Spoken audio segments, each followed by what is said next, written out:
Conformément au règlement intérieur du Conseil de Paris, je donne donc la parole à Monsieur Emmanuel Coblence, président de la 6e commission. Emmanuel, allez-y. Merci Monsieur le maire, mes chers collègues. L'agenda de notre 6e commission était particulièrement copieux. Je serai pour ma part aussi bref que possible.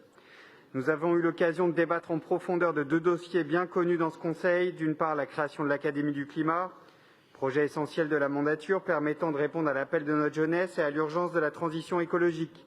Cette académie sera un lieu d'apprentissage et d'action permettant une variété de parcours pédagogiques. L'installation de capteurs CO2 dans les établissements scolaires et de petite enfance d'autre part, un dispositif très important dans la lutte contre la pandémie, expérimenté ces dernières semaines avec la pose de 500 capteurs. Le dispositif sera évalué à la mi-juillet en vue de son déplacement pour la prochaine année scolaire. Je remercie Patrick Bloch pour les explications détaillées données à la Commission sur ces deux sujets. Les adjoints ont par ailleurs présenté les principales délibérations à l'ordre du jour de notre Conseil.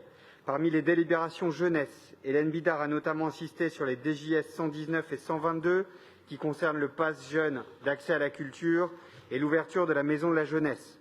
Dans le champ scolaire et des familles, Patrick Bloch a insisté sur la délibération d'ASCO 83 et le projet éducatif de territoire, plus vaste, mieux décliné et qui concerne désormais les enfants de 0 à 16 ans.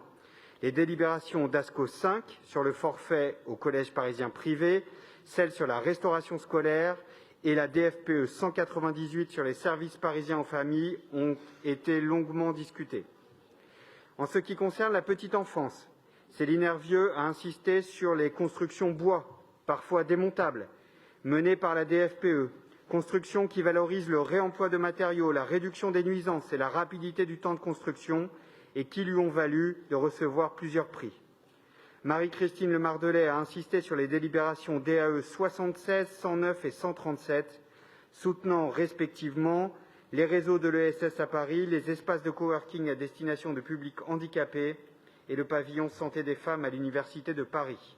Enfin, Dominique Versini a pu détailler 3 délibérations dans le cadre de notre belle politique de protection de l'enfance.